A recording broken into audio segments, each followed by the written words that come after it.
الحمد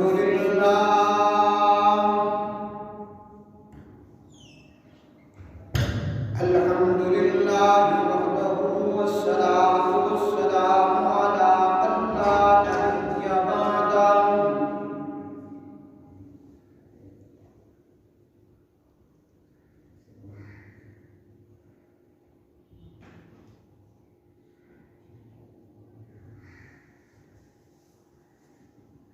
المبعوث إلى الأسود لتتميم مكارم الأخلاق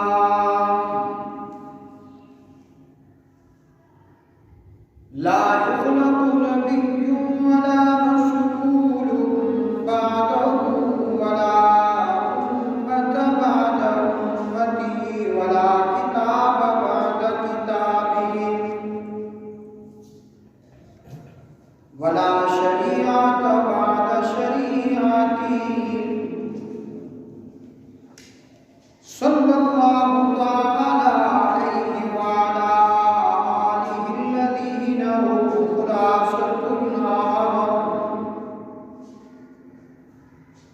خلاصة العرب العرباء وخير الخلائق بعد الأنبياء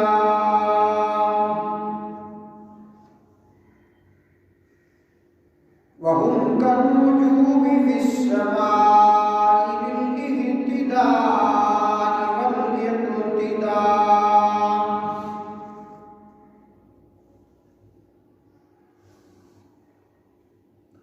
وهم مفاتيح الرحمة ومصابيح الغرر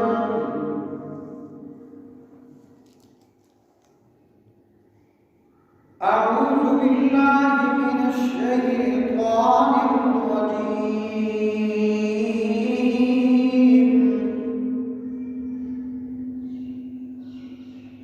بسم الله الرحمن الرحيم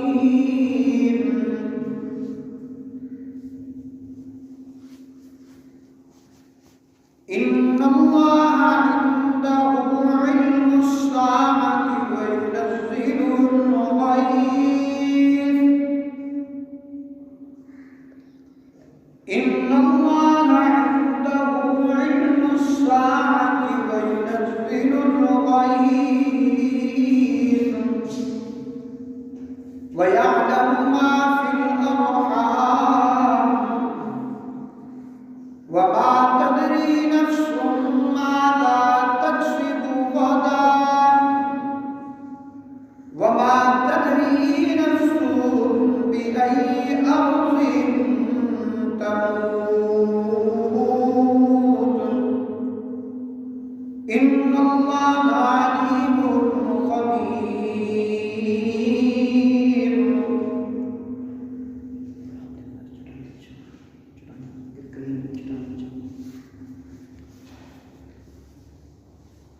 وقال تعالى يا أيها الذين آمنوا ادخلوا في السلم كافة ولا تتبعوا خطوات الشيطان إنه لكم عدو مبين وقال في موضع آخر من يطع الرسول فقد أطاع الله وقال تعالى قل أطيعوا الله وأطيعوا الرسول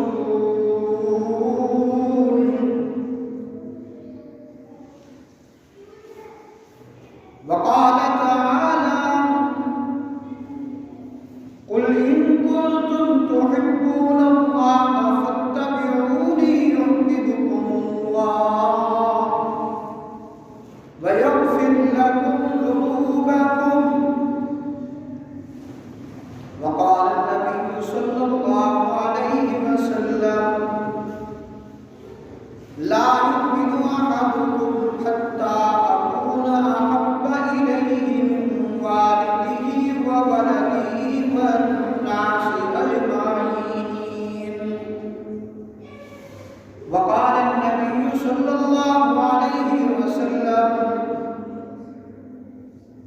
لا يؤمن أحدكم حتى أكون هواه تبعا لما جئت به رب اشرح لي صدري ويسر لي أمري واحلل عقدة من لساني يفقهوا قولي رب زدني علما رب زدني علما رب زدني علما.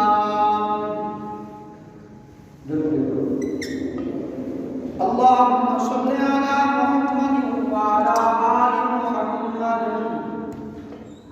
كما صليت على إبراهيم وعلى آل إبراهيم إنك حميد مجيد. اللهم بارك على محمد وعلى آل محمد كما باركت على إبراهيم وعلى آل إبراهيم إنك حميد مجيد.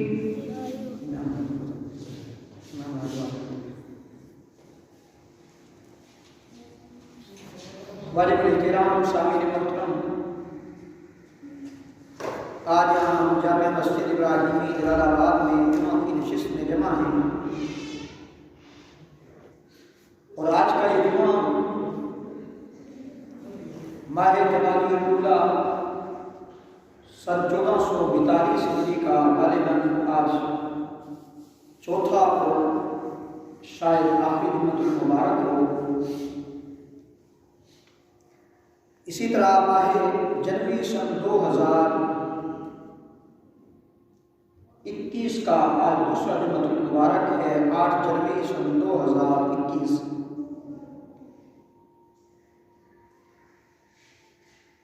اللہ رب العزت کا لاکھ لاکھ ہم پر احسان اور فضل و کرم ہے،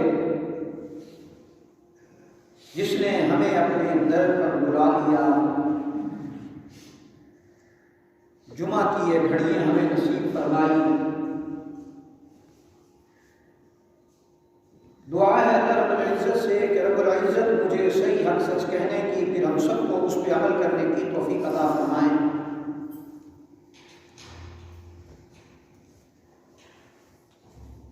آج کے میرے جمعے کا عنوان اور موضوع میں نے جو آیات کریمہ قرآن مجید اور فرقان الحمید سے آپ کے سامنے پڑھی ہیں، انہی پر گفتگو ہوگی، جس میں اللہ رب العزت فرماتے ہیں یا ایھا الذین آمنوا ادخلوا فی السلم کافۃ، اے ایمان والو پورے کے پورے اسلام میں داخل ہو جاؤ. گویا کہ آج کا میرا عنوان اور موضوع اطاعت رسول، محبت رسول اور اطاعت خداوند کریم ہے.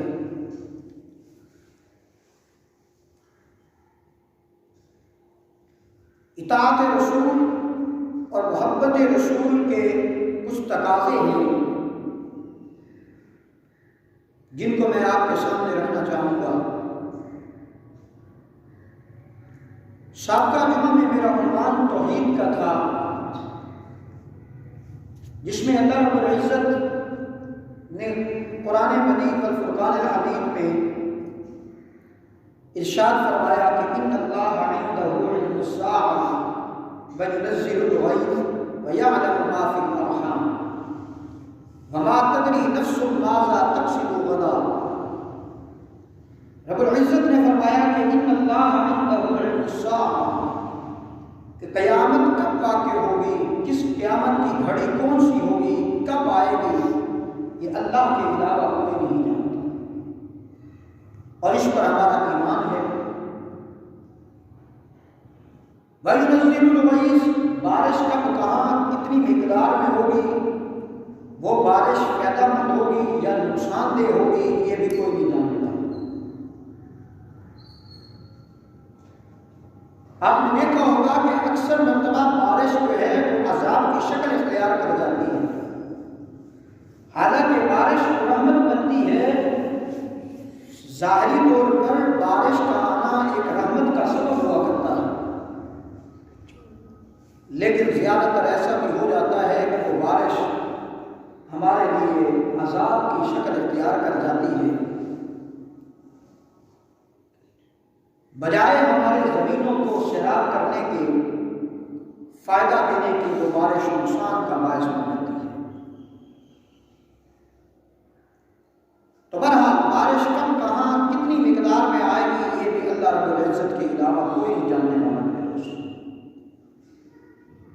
وَيَعْلَمُ مَا فِي الْأَرْحَامِ، کہ ماں کے بدن میں کیا ہے، بیٹا ہے یا بیٹی ہے، یہ بھی جاننے والا اللہ ہے، اللہ کے علاوہ کوئی نہیں جاننے والا۔ آپ کے ذہنوں میں یہ بات آ سکتی ہے کہ سائنس بتلا دیتی ہے کہ ماں کے پیٹ میں بیٹا ہے تو وہ بیٹا ہوتا ہے، ڈاکٹر بتا دیتے ہیں۔ قرآن کا دعویٰ ہے کہ وَيَعْلَمُ مَا فِي الْأَرْحَامِ، کہ ماں کے بطنوں میں کیا ہے، بیٹا ہے یا بیٹی ہے، یہ کوئی نہیں جاننے والا۔ تو پھر ڈاکٹر جب بتلاتے ہیں تو قرآن کا دعویٰ پھر کہاں جائے گا؟ یاد رکھیے گا، قرآن کا دعویٰ اپنی جگہ پہ اسی طرح مسلم اور مضبوط کھڑا ہے۔ 1400 سال قبل جیسے قرآن اترا تھا، آمنہ کلال محبوب رب ذوالجلال، محبوب کبریا جناب محمد مصطفیٰ احمد مجتبیٰ سب کہیے صلی اللہ علیہ وسلم پر اترا تھا، قرآن اسی طرح آج بھی ہمارے پاس محفوظ ہے اور قیامت تک اسی طرح محفوظ رہے گا۔ اس کی زبر، زیر، مد، شد، ہر چیز قرآن مجید کی محفوظ ہے۔ اسی طرح قرآن اپنے دعوے میں بھی اسی طرح مضبوط کھڑا ہے کہ ماؤں کے پیٹوں میں ڈاکٹر آپ کو یہ بتا سکتا ہے کہ ایک ماہ کے متعلق اس میں بیٹا ہے، پوری کائنات میں جتنی حاملہ ہوتے ہیں ان کے متعلق ڈاکٹر آپ کو نہیں بتلا سکتے۔ پھر جب وہ بیٹا آ گیا دنیا میں یا بیٹی پیدا ہو گئی تو قرآن کہتا ہے یہ اللہ جاننے والا ہے، اللہ کے علاوہ کوئی نہیں جاننے والا کہ وہ شقی بنے گا، بدبخت بنے گا یا نیک بخت بنے گا، یہ بھی اللہ جانتے ہیں، اللہ کے علاوہ میرے دوست کوئی نہیں جانتے۔ اب ڈاکٹر یہ آپ کو قطعاً کبھی نہیں بتا سکتے کہ یہ لڑکا پیدا ہونے والا ہے، مولوی صاحب، علامہ صاحب، چودھری صاحب، نمبردار صاحب، یہ لڑکا جو پیدا ہونے والا ہے آپ کے گھر میں یہ تو نیک بخت پیدا ہوگا، یہ قطعاً آپ کو نہیں بتا سکتے۔ یہ جاننے والا اللہ ہے، اللہ کے علاوہ کوئی نہیں ہے۔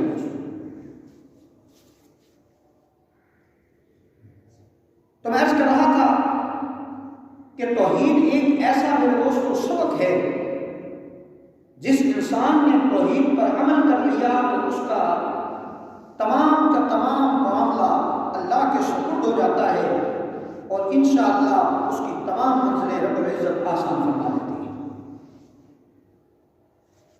توحید ہے کیا؟ توحید اسی کا نام ہے کہ اللہ سے سب کچھ ہونے اور مخلوق سے کچھ نہ ہونے کا یقین ہمارے دلوں میں بیٹھ جائے، یہ ہے توحید۔ نفع دینے والا بھی اللہ ہے، کسی کو نقصان آئے تو وہ بھی اللہ کی جانب سے ہے۔ کوئی پیر، کوئی ملا، مولوی، فقیر، کوئی بھی کچھ بھی کرنے والا نہیں ہے، اگر سب کچھ کا مالک ہے تو اللہ ہے۔ تو قرآن کا فیصلہ اٹل ہے، جس نے توحید پر عمل کیا تو اس نے اپنی قبر آخرت درست کر لی، اور پھر جس نے شرک کیا، توحید کے مد مقابل شرک آتا ہے، جس نے شرک کیا تو قرآن کہتا ہے ان الشرک لظلم عظیم، رب العزت فرماتے ہیں بے شک شرک جو ہے وہ ظلم عظیم ہے۔ ایک مقام پر یوں بھی قرآن نے فرمایا ان اللہ لا یغفر ان یشرک به ویغفر ما دون ذلک لمن یشاء،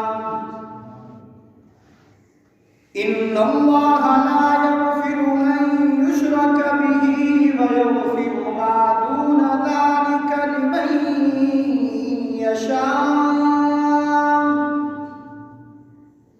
شرک کے علاوہ جتنے بھی گناہ ہیں رب العزت چاہے تو معاف فرما دیں گے، اور اس سے پوچھنے والا بھی کوئی نہیں ہے میرے دوستو۔ جس نے شرک کیا تو اس کی بخشش تو ہے ہی نہیں نا، شرک نہیں کیا گناہ ہو گئے ہیں، یہ گناہوں کی معافی رب العزت چاہیں تو بغیر حساب کتاب اس آدمی کو جنت میں بھیج دیں، لیکن جس نے شرک کیا اس کی قطعاً کسی حالت میں میرے دوستوں بخشش نہیں ہے۔ توحید کے ساتھ میرے دوستوں اطاعت رسول ضروری ہے۔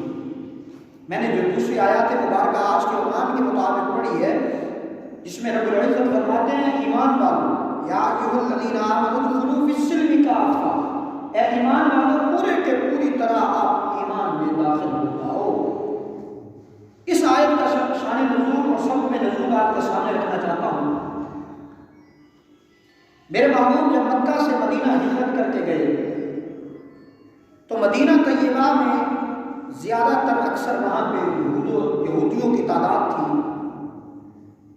ان میں ایک جو یہودیوں کا بہت بڑا عالم تھا اس وقت کا جناب حضرت عبداللہ بن سلام، یہ اللہ کے رسول صلی اللہ علیہ وسلم کی خدمت اقدس میں حاضر ہوئے۔ دل میں یہ خیال آیا پہلے تو کہ جو دنیا والے کہتے ہیں کہ وہ محمد نعوذ باللہ من ذالک جادوگر ہے، اس کا معاملہ یہ ہے وہ ہے، تو اس کی بات نہیں سنی جائے، تو دل میں خیال آیا تو نہ جاؤں۔ پھر دل ایمان کی حرارت نے ابھارا کہ عبداللہ بن سلام اتنا بڑا تو عالم ہے، تورات کا عالم، انجیل تیرے پاس، زبور کا تو عالم، تیرے پاس اتنا وسیع علم ہے، تو ان جاہل جیسے لوگوں کی باتوں پر آ کر کے ایک کونے میں بیٹھ رہا ہے، جا اس محمد صلی اللہ علیہ وسلم کی بات سن تو صحیح نا۔ ہاں اگر وہ بات دل کو بھا جائے تو جی بسم اللہ، نہ بھائے تو کوئی بات نہیں، واپس لوٹ آنا۔ تو جناب عبداللہ بن سلام چلے گئے۔ رحمت عالم صلی اللہ علیہ وسلم حضرت ابو ایوب انصاری کا جو مقام تھا وہاں پہ تشریف فرما تھے۔ حضرت عبداللہ بن سلام اس وقت آئے تو اللہ کے رسول صلی اللہ علیہ وسلم کے ساتھ ملاقات ہوئی، تو میرے محبوب صلی اللہ علیہ وسلم نے سلام کیا، السلام علیکم ورحمۃ اللہ وبرکاتہ۔ چونکہ ہر ایک زبان کی میرے دوستوں، ہندو بھی اپنی زبان میں گویا کہ یہ سلام کا لفظ استعمال کر رہا ہوں کہ دوسرے کو جب ملتے ہیں تو خندہ پیشانی سے ملتے ہیں تو کچھ جملے کہتے ہیں، نصارہ بھی جب کسی کو ملتے ہیں تو وہ کچھ جملے کہتے ہیں، انگریز بھی ملتے ہیں تو کچھ جملے کہتے ہیں، ہندو ملتے ہیں تو کچھ جملے کہتے ہیں، لیکن اسلام ایک ایسا مذہب ہے میرے دوستوں، اسلام جیسا مذہب آپ کو پوری دھرتی پہ نہیں ملے گا۔ کہ اسلام نے کون سے جملے سکھایا ہے؟ اسلام نے سکھایا السلام علیکم ورحمۃ اللہ وبرکاتہ۔ جس نے السلام علیکم کہا 10 نیکی ملے گی، ورحمۃ اللہ جس نے کہا 20 نیکی ہیں، جس نے وبرکاتہ کہا اس کو 30 نیکی ہیں، جس نے برکاتہ کے ساتھ ومغفرت کہا تو اس کو 40 نیکی ملتی ہیں۔ میرے دوستوں علماء لکھتے ہیں جواب دینے والا بھی اسی طرح جواب دے تو اس کو بھی اتنی نیکیاں ملتی ہیں، اور صرف نیکیاں نہیں، 40 گناہوں کی بخشش ہو جاتی ہے، 40 درجات بلند ہو جاتے ہیں، 40 درجہ کی نیکی حاصل ہو جاتی ہے۔ اسلام جیسا میرے دوستوں مذہب آپ کو کہیں نہیں ملے گا۔ اور آپ کا لگا کیا ہے اس پر؟ اب اسلام نے سکھایا جب کسی کو ملو تو السلام علیکم کہو، سلامتی ہو تیرے اوپر۔ سلامتی کس کو نہیں چاہیے؟ سلامتی ہر ایک کو چاہیے، وہ بادشاہ ہے اس کو بھی سلامتی چاہیے، غریب ہے اس کو بھی سلامتی چاہیے، امیر ہے اس کو بھی سلامتی چاہیے، مولوی ہو غیر مولوی ہو ہر ایک کو سلامتی چاہیے۔ تو اسلام کہتا ہے جب کسی سے ملو تو السلام علیکم، یہ جملہ۔ بدبختی کا عالم یہ ہے کہ آج ہم اسلام سے دور ہو چکے ہیں۔ حضرت عبداللہ بن سلام میرے محبوب کے ساتھ ملے بیٹھے۔ حضرت عبداللہ بن سلام کہتے ہیں میں نے 4 باتیں اللہ کے رسول صلی اللہ علیہ وسلم سے یہاں پر سیکھی۔ رحمت عالم صلی اللہ علیہ وسلم نے جو 4 باتیں بتلائی ہیں اسی موقع پر ان میں سے ایک جو تھا افشوا السلام، یعنی سلام کو عام کرو۔ پہلی بات اللہ کے رسول نے بتلائی، سلام کو عام کیا جائے۔ اس میں یہ شرط نہیں ہے کہ آپ کا ملنے والا ہے تو اس کو سلام کرو، آپ کا جاننے والا، آپ کا رشتہ دار دوست کوئی بھی ہے اس کو سلام کرو. آج ہمارا معاشرہ کیا ہے؟ ہم اس کو سلام کیا، اگر کوئی پیسے والا ہے تو اس کے سامنے گر جاتے ہیں، اور اگر کوئی غریب ہو تو ہم دور سے گزر جاتے ہیں. اگر واقف ہے تو اس کو دونوں ہاتھوں سے، اگر غیر واقف ہے تو منہ پھیر کے چلے جاتے ہیں. یہ ہمارا معاشرہ ہے.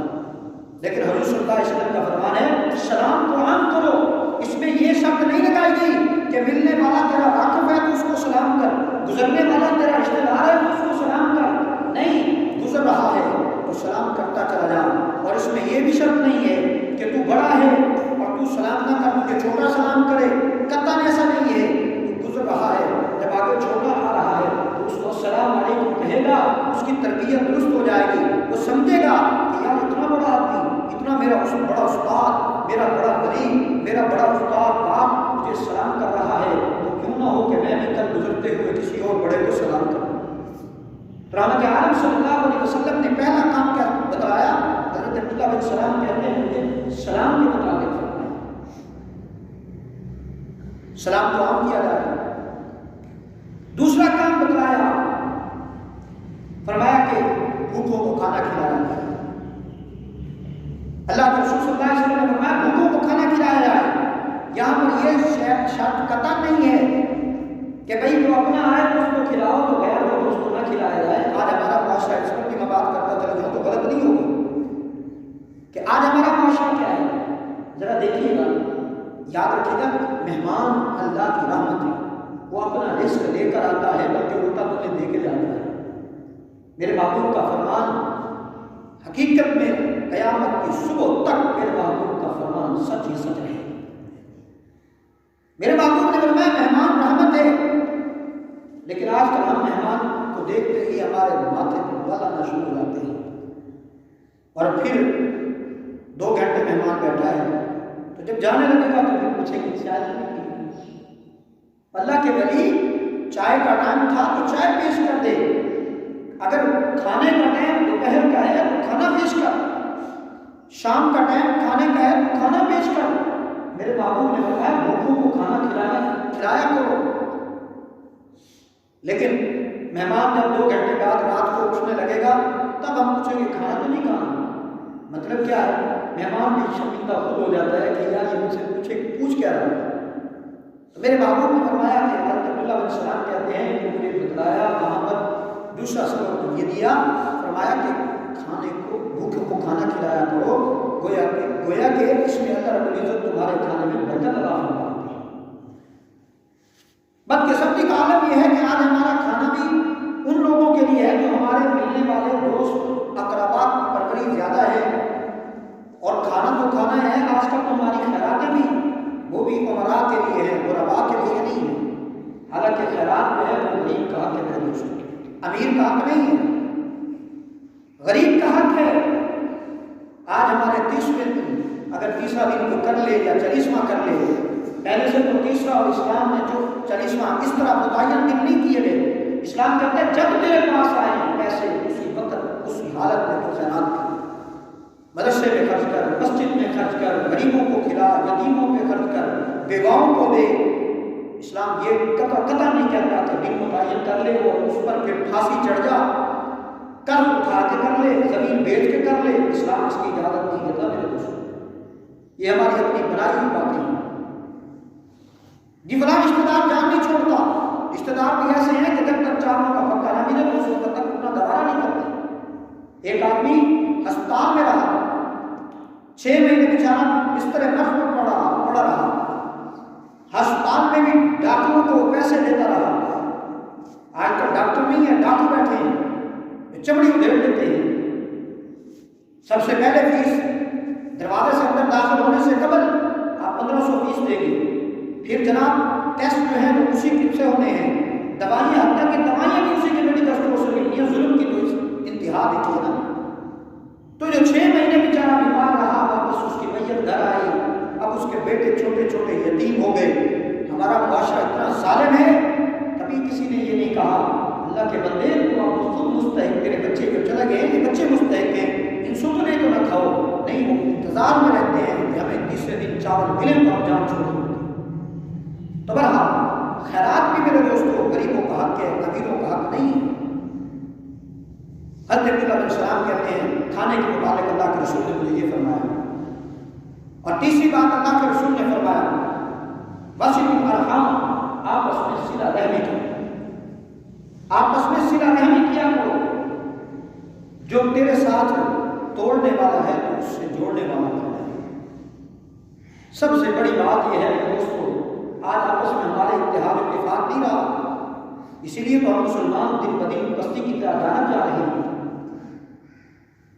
رشتہ داروں سے ہماری نہیں بنی ہوئی، اہل محلہ سے ہماری نہیں بنی ہوئی، میں اپنی جگراہٹ میں بیٹھا ہوں، خان ہے اپنے خانیت میں بیٹھا ہے، دکاندار اپنی دکانداریت میں بیٹھا ہے، غریب ہے وہ اپنی غربت میں غرور میں مارا جا رہا ہے، کوئی کسی کا بڑا نہیں ہے، ایک محلے میں رہنے والے، ایک گلی میں رہنے والے دوسرے ہمسائے سے بول چال بھی نہیں۔ میرے باپو نے فرمایا کہ آپس میں تعلق جوڑا کرو نہ کہ تعلق توڑا کرو۔ سب سے بڑی بات میرے دوستو، آج بھائی بھائی کا دشمن بنا ہوا ہے، آج ہمارے خون اتنے سفید ہو چکے ہیں کہ دوستوں کے ساتھ تو رات کو دیر تک گپ شپ لگی رہے گی، اگر بھائی کے ساتھ آمنا سامنا ہو گیا تو یوں گزرتے ہیں جیسے ایک دوسرے کے صدیوں سے دشمن چلے آئے۔ تو رحمت عالم صلی اللہ علیہ وسلم نے فرمایا کہ آپس میں صلح رکھا کرو، تعلق جوڑا کرو، جو تیرے ساتھ جوڑنے والا ہے توڑنے والا ہے اس کے ساتھ جوڑنے والا بننا ہے۔ اسی کو سکھایا گیا مسلمانوں آپس میں اتحاد اتفاق رکھو۔ یہی وجہ ہے جب 313 تھے آپس میں اتحاد تھا، اتفاق تھا، تو 1000 کافر سے زیادہ لشکر پر وہ 313 ہمارے واقع تھے۔ آج ہم کئی ارب کی مقدار میں مسلمان موجود ہیں لیکن بکھرے بکھرے ہوئے ہیں، اور بکھرے بکھرے تو بڑی دور کی بات ہے، ملکوں کی بات میں نہیں کر رہا، میں تو ایک شہر، ایک بستی، ایک علاقے کی بات کر رہا ہوں۔ ہم بکھرے ہوئے ہیں، ایک دوسرے کے دشمن بنے ہوئے ہیں، اسی وجہ سے ہمارے اوپر انگریز یہود و نصارہ ہمارے اوپر مسلط ہو گیا۔ اور پھر آپس میں تو ہمارا یہ عالم ہے اور دوسروں کے ساتھ ہمارا کیا تعلق ہے؟ جناب یہودیوں کو دوست بنا لیا گیا ہے، اب اسرائیل کو تسلیم کرنے کی باتیں ہو رہی ہیں۔ جس اسرائیل نے فلسطین پر اتنا ظلم کیا، بوڑھوں کو مارا، بچوں کو مارا، عورتوں کو مارا، اور اتنا ظلم میں کہتا ہوں آج تک شاید تاریخ پر اتنا دھرتی پر اتنا ظلم نہیں ہوا۔ اسرائیل کو تسلیم کیا جائے، قرآن کہتا ہے لا تتخذوا اليهود والنصارى اولیاء، مسلمانوں ایمان والو لا تتخذوا اليهود والنصارى، یہود و نصارہ کو کبھی دوست نہ بنانا، یہ تمہارے دوست ہو ہی نہیں سکتے۔ یہودی اپنی چال میں رہے گا لیکن مسلمان کا وہ دشمن رہے گا، کبھی بھی مسلمان کا یہودی خیر خواہ نہیں ہو سکتا۔ نصارہ جو ہیں مسلمانوں کے کبھی دوست نہیں بن سکتے۔ قرآن نے 1400 سال قبل فرما دیا تھا، اور قیامت کی صبح تک قرآن کا فیصلہ اٹل ہے میرے دوستوں، جو اس پر عمل کرے گا وہ کامیاب رہے گا، جو کہے نہیں جی حالات بدلنے چاہیے، حالات بدل گئے ہیں، اب ان کو دوست بنانے میں کوئی حرج نہیں ہے، کیا حرج ہے دوست بنا لیا جائے؟ اس بدبخت کو یہ پتہ نہیں کہ قرآن نے 1400 سال پہلے کہا تھا یہ بدبخت سانپ ہے، اس کے اندر زہر بھرا ہوا مسلمانوں کے خلاف، لیکن اس کو یہ چیز نظر نہیں آتی۔ تو بہرحال اللہ کے رسول صلی اللہ علیہ وسلم نے فرمایا میرے دوستو آپس میں تعلق کو جوڑا کرو، جو تمہارے ساتھ توڑے تم اس کے ساتھ جوڑو۔ یہ نہیں ہے کہ جو تمہارے ساتھ آج کیا ہے الٹا، یعنی جو بڑھانا چاہتے ہیں اس سے بھی دور بھاگ دیں، نہ کوئی بات، نہ کوئی لینی، نہ کوئی دینی۔ ایسے ہی میرے پاس 4 پیسے آ گئے تو میں نے اپنے غریب رشتے دار کو کیا اس حقارت بھری نگاہ سے دیکھتا ہوں، خدا نہ کرے اللہ نہ کرے میں اس کو انسان بھی نہیں سمجھتا۔ تو بہرحال میرے دوستوں اس پر عمل کرنا چاہیے۔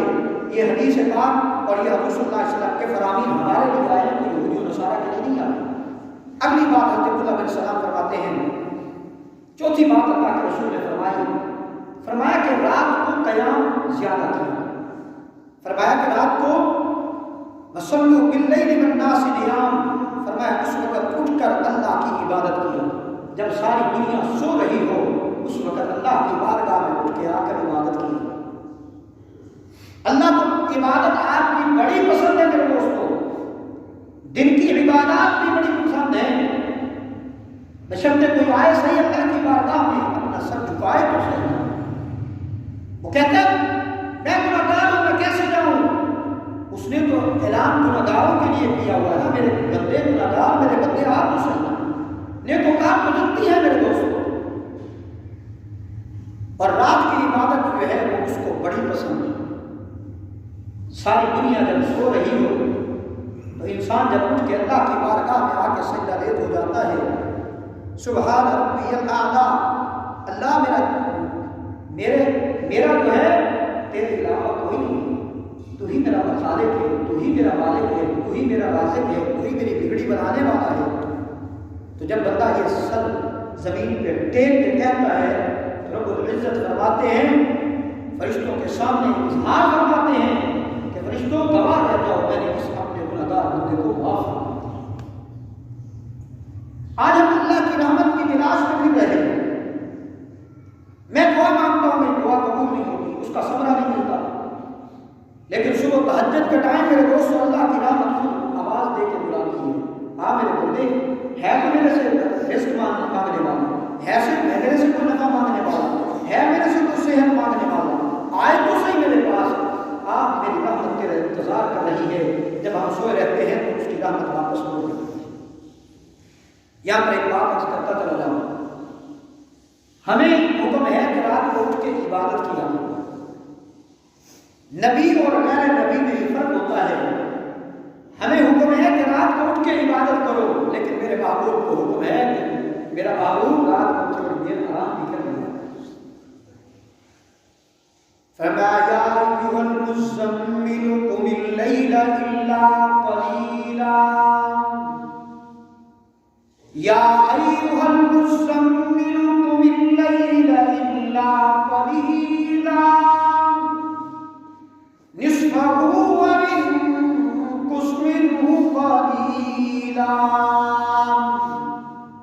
میرے محبوب، ساری دنیا مجھے راضی کرنے کے لیے راتوں کو اٹھ کے مجھے پکارتی ہے، میری رضا اس میں ہے ان کے لیے کہ وہ مجھ کو صبح تہجد کے ٹائم پکارا کرے، لیکن میرے محبوب میری رضا تیرے لیے یہ ہے کہ تو رات کو تھوڑی دیر آرام کر لیا کرنا، تھوڑی دیر آرام کر لیا کر، میری رضا اس میں ہے کہ تو تھوڑی دیر آرام کر لیا کر، ساری رات تو مجھے راضی کرنے کے لیے کھڑا رہتا ہے، کچھ دیر تو آرام کر لے گا تو مجھے خوشی ہوگی۔ حضرت عبداللہ بن سلام سے یہ چوتھی بات اللہ کے رسول نے فرمائی، میرے دوستوں، میں نے جو آیات کریمہ پڑھی تھی اس کے مطابق اپنی بات کو لے کے اپنی بات کو اختتام کی طرف لے جاؤں۔ حضرت عبداللہ بن سلام جو تھے وہ یہودیوں کے بہت بڑے عالم تھے، یہودیوں کے لیے یہ حکم تھا کہ وہ ہفتہ کے دن عبادت کیا کرتے تھے، نصارہ کے لیے تھا اتوار کے دن عبادت کیا کرتے تھے، اور ہم اتنے خوش نصیب امتی ہیں اس محبوب کے رحمت عالم صلی اللہ علیہ وسلم کے صدقے کی وجہ سے ہمیں یہ جمعے کا دن ملا اور ہمیں اللہ نے محبوب کا امتی بنا دیا۔ ہمارے لیے مسلمانوں کے لیے جمعے کا دن اللہ نے متعین فرما دیا۔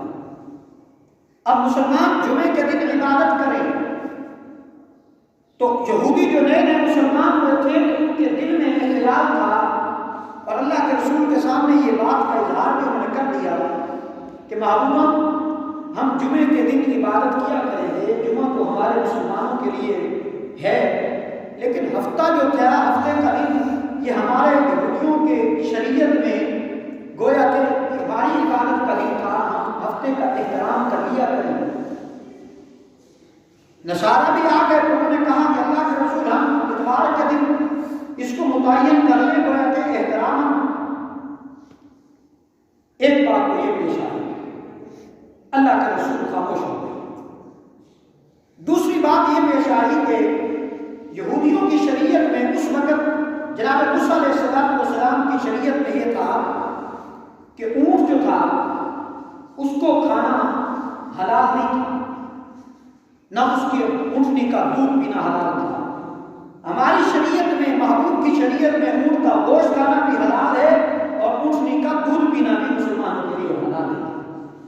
اب جب ہماری شریعت میں یہ آیا تو جو اس وقت مسلمان نئے ہوئے تھے تو ان کے دلوں میں یہ گمان تھا کہ ہم احتراماً اکراماً ہم اونٹنی کا دودھ نہیں پیتے اور ہم احتراماً اکراماً ہم اونٹ کا گوشت نہیں کھاتے، جبکہ اس وقت اونٹ کی قربانی بھی ہو رہی تھی۔